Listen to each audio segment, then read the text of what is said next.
నమస్తే. ఇన్నాళ్ళు నన్ను సపోర్ట్ చేస్తూ, ఎంకరేజ్ చేస్తూ మీ ప్రేమని నాకు అందిస్తున్న ప్రతి ఒక్కరికి కృతజ్ఞతలు. అలాగే ఈ వీడియో కూడా ఖచ్చితంగా మీకు ఉపయోగపడుతుంది. లైక్, షేర్ అండ్ సబ్స్క్రైబ్ చేసి మీ సపోర్ట్‌ని నాకు అందించండి. అలాగే ఈ వీడియో పట్ల మీకున్న అభిప్రాయాన్ని కామెంట్ సెక్షన్‌లో కామెంట్ చేసి తెలియజేయండి. ఇప్పుడు వీడియోని చూద్దాం. నమస్తే. Welcome to our channel. నేను కుప్పా పద్మిని. ప్రస్తుతంతో పాటు ప్రముఖ ఆధ్యాత్మికవేత్త, నారీసేన ఫౌండర్, దత్త ఉపాసకురాలు శ్రీమతి లతా దత్త గారు మనతో పాటు ఉన్నారు. మాట్లాడదాం. నమస్తే అక్క. జై గురుదత్త. శ్రీ గురుదత్త అక్క. అక్క, మోక్ష సాధన కోసం పరితపించే వాళ్ళు ఎంతమంది ఉన్నారు అంటే ప్రశ్నార్థకమేది. ఉన్నారా అసలు? చాలా మంది మరి వాళ్ళ అవునా? అవధూతలు అంటే గతంలో వాళ్ళు ఓకే, అంటే నెక్స్ట్ స్టేజ్ లో ఉన్నవాళ్ళు, నెక్స్ట్ లెవెల్లో ఉన్నవాళ్ళు డెఫినెట్ గా. కానీ ఈ ఈ సాంసారిక జీవితానికే అలవాటు పడిపోయి దీన్ని వదులుకోలేక ఈ సుఖాల్లోనే ఉండిపోతూ ఎన్ని జన్మలు ఎత్తుతాం, ఎన్ని జన్మలు ఇందులోనే అనుభవిస్తూ ఉంటాం. అటు కష్టాలు, సుఖాలు, దుఃఖాలు, ఆనందాలు. ఇది కాకుండా సోల్స్ ప్రోగ్రెషన్ జరగాలి అని అంటే డెఫినెట్ గా సాధన అవసరం, చాలా అవసరం. ఈ మోక్షం కావాలి మాకు, వద్దు మాకు ఈ లంపటం వద్దు, మాకు పుట్టడం చచ్చిపోవడం, చచ్చిపోవడం వద్దదు, ఇది లేకుండా ముందుకు వెళ్ళాలి అని అంటే ఏం చెయ్యాలి అనే వాళ్ళ కోసం, మరి ఎంతమంది ఉన్నారో నాకు తెలియదు కానీ అనే వాళ్ళ కోసం ఏంటక్క మార్గం? చాలా మంది అనుకుంటారు పద్మిని, వద్దురా బాబో ఈ జన్మలో ఈ కష్టాలు పడలేకపోతున్నాను. కష్టం అప్పుడు ఓకే, మళ్ళీ జన్మ వద్దు మాకు ఈ జన్మ. కానీ సుఖంలో కూడా ఇదే అనుకోవాలి. సుఖంలో కూడా కదా భగవంతుడు అదే చెప్పాడు పద్మిని. కష్టం వచ్చినప్పుడే భగవంతుని గుర్తు చేసుకోవటం కాదు. వెంకటేశ్వర స్వామి పద్మావతి కూర్చున్నారట. రోజుకి ఎన్ని లక్షల మంది వస్తున్నారు కొండ మీదకి. అందరూ కూడా రకరకాల భక్తులు వస్తారు. ఒకరు దేవుడి మీద ప్రేమతో, ఒకరు తమ కోరిక తీరాలని, ఒకరు ఇల్లు కొనాలని, అందరు ఎదురు చూస్తున్నారు. అంటే అందరు కూడా మాకు ఇది జరగాలి, అది జరగాలని. ఇద్దరు మాట్లాడుకుంటున్నారంట. స్వామి, ఇంతమంది వస్తున్నారు స్వామి, ఒక్కరైనా కూడా మీ అనుగ్రహం కావాలని అడిగే భక్తుడు ఉన్నాడా స్వామి అని అంటుందట అమ్మవారు. అన్నప్పుడు అదిగో అటు చూడు అక్కడ వస్తున్నాడు ఒకడు, వాడికి ఎప్పుడు ఏది కావాలంటే అప్పుడే నేను గుర్తుకొస్తాను వస్తాడు. ఇదిగో వీడున్నాడే, వీడు ఎప్పుడు కూడా నిరంతరం నా నామస్మరణ తప్పించి ఏమీ తెలియదు వీడికి, నేనే నిరంతరం వాడికి, నేనే లోకము. ఇదిగో ఇంకొకడు ఉన్నాడు చూసావా, వాడు నేను వాడి కోరిక తీర్చలేదని నిష్ఠూరాలు ఆడుతున్నాడు, వాడికి అప్పుడే నేను గుర్తుకొస్తాను, అప్పుడే వచ్చేసి అప్పుడే వాడి కోరిక తీరాలట. మరి ఈ విధంగా ఎవరు ముందు కోరిక తీర్చాలి అని అడుగుతారు. ఇట్లా రకరకాల కోరికలు, రకరకాల కోరిక. అంటే ఎవరి కోరిక ముందు తీర్చాలి? నీ కష్టం వచ్చినా, సుఖం వచ్చినా, అన్ని వేళలా స్వామినే పట్టుకొని ఉన్నా ఆయనని ముందు చూడాలా, లేదా వాడి స్వార్థం కోసము, ఇప్పుడు వాడి అవసరం కోసం వచ్చి నాకు ఈ కష్టం తీర్చే అనే వాడి కోరిక తీర్చాలా, లేదా నాకు నీ అనుగ్రహం వద్దు, నాకు ఒక ఇల్లు ఇవ్వు చాలు, లేదా నాకు ఈ టైంకి ఇది ఇవ్వు చాలు. అసలు ఎంత అజ్ఞానంతో ఉంటారంటే అందరూ కూడా. స్వామి అనుగ్రహం ఉంటే ఒక ఇల్లు ఏంటి, ఒక కారు ఏంటి, ఒక పిల్లలు ఏంటి, సర్వం ఇస్తారు స్వామి. అలా కాకుండా నాకు ఇదే కావాలి స్వామి, నీ అనుగ్రహం కావాలి అని అడగవాలి అని చెప్తాను అందరికి కూడా. కోరికలు కాదు, వెళ్ళినప్పుడు చక్కగా కనులారా స్వామిని చూడండి, స్వామి నీ అనుగ్రహం నాకుంటే చాలు తండ్రి, ఎల్లప్పుడూ నీ సేవ చేసుకునే మార్గాన్ని, లేదంటే నీ నామస్మరణ పలికించే విధంగా, నిన్ను గుర్తు చేసుకునే విధంగా మమ్మల్ని తీర్చిదిద్దు తండ్రి, నీ అనుగ్రహం కావాలి తండ్రి అని కోరుకోవాలి అంటారు. అంటే నీకేదో కోరిక పుట్టినప్పుడే దేవుడు గుర్తుకు రావటం అనేది తప్పు అంటాను. ఎందుకంటే ప్రోగ్రెస్ అవ్వాలి సోల్ అంటే ఏం చేయాలి? సోల్ ప్రోగ్రెస్ అవ్వాలి అని అంటే సాధన చేయాలి. సాధన చేయాలి అంటే ఒక నామాన్ని పట్టుకోవాలి, ఒక నామస్మరణం చేయాలి. అలాగే నామస్మరణి, ఒకే నామస్మరణి అరుణాచల శివ అని పట్టుకొని రమణ మహర్షి మోక్షాన్ని పొందారు.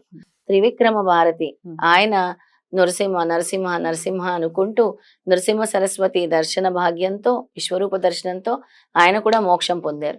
మోక్షం పొందటము అని అంటే వాళ్ళు ఇంకా వేరే జన్మలు ఉండవు, వాళ్ళు ఇంకా దేవుళ్ళో ఐక్యం అవ్వటము అన్నమాట.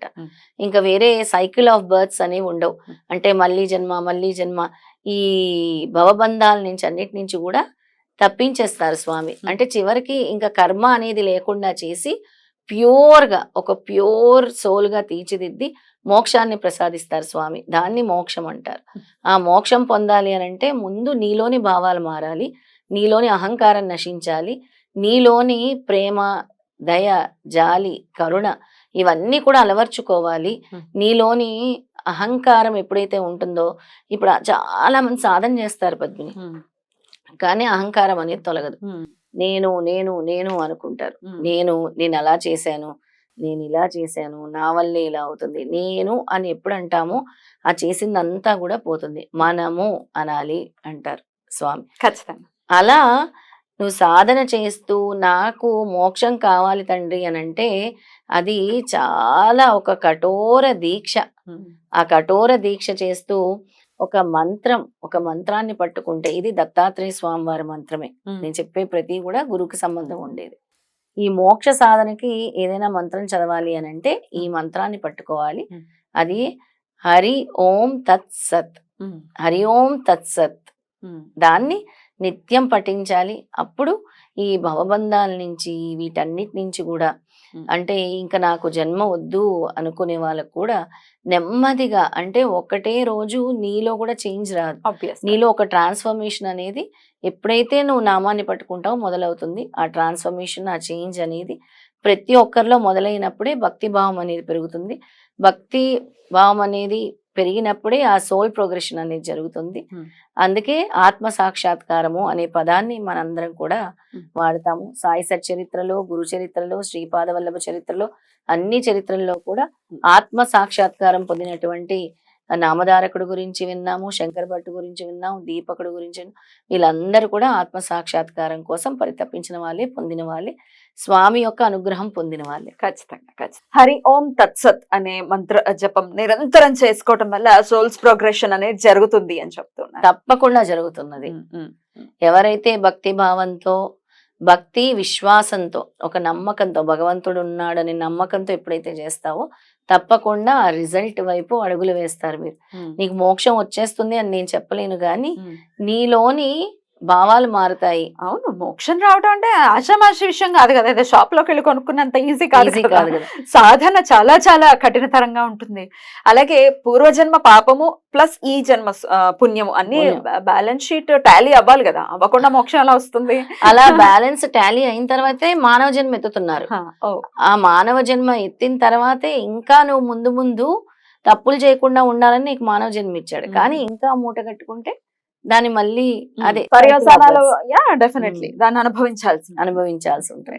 రైట్. అయితే చాలా మందికి వచ్చే డౌట్ ఏంటంటే, ఈ మోక్షం పొందాలి అని అంటే డెఫినెట్ గా మనం ఏదో అడవులకి వెళ్ళిపోవాలి, తపస్సులు చేసేయాలి, లేకపోతే అసలు సంసార జీవితంలో ఉండకుండానే అసలు అంటే దీన్ని త్యజించాలి అని అనుకుంటూ ఉంటారు. చాలా తప్పది. వాళ్ళ బాధ్యతలను నిర్వహిస్తూ వాళ్ళ సంసార బాధ్యతలు నిర్వహించాలి. నీకు ఇచ్చినందుకు నిన్ను నమ్మి ఒక భార్య పిల్లలు ఉన్నా, ఒక భర్త పిల్లలు ఉన్నా, వాళ్ళ ధర్మాన్ని నువ్వు నిర్వహిస్తూ గృహస్థ అయినప్పటికీ మోక్షాన్ని పొందొచ్చు. ఎక్రాల భరద్వాజ గారు గృహస్థుడే కదా. అలా గృహస్థులు చాలా మంది ఉన్నారు మనం తీసుకోవాలి అంటే. అందరికి తెలవటానికైతే ఎక్రాల భరద్వాజ గారి పేరు చెప్పాను. అలా ఇంకా మనం తీసుకుంటే చాలా మంది ఉన్నారు, గొప్ప గొప్ప వాళ్ళు చాలా మంది కూడా ఈ సంసారంలో ఉండి వాళ్ళు కూడా ఇలా మోక్ష సాధన వైపు అడుగులు వేశారు. చాలా వరకు ఆత్మ సాక్షాత్కారాన్ని పొందిన వాళ్ళు కూడా ఉన్నారు. డెఫినెట్ గా ఇది మరి ఎంతమంది దీన్ని వినియోగించుకుంటారు? చాలా చాలా చిన్న మంత్రం నుంచి వెలువడుతుంది అని చెప్తారు. అలాంటి స్పందనలు మీరు స్వీకరించాలి అని అంటే ముందు మీ సోల్ ప్రోగ్రెషన్ అనేది జరిగి మీరు మీ భావాల్ని మార్చుకుంటూ ముందుకు వెళ్తే అప్పుడు మీకు స్వామి అనుగ్రహం కలుగుతుంది. రైట్. చాలా బ్యూటిఫుల్ గా ఎక్స్ప్లెయిన్ చేశారు. Thank you so very much అక్క. నమస్తే.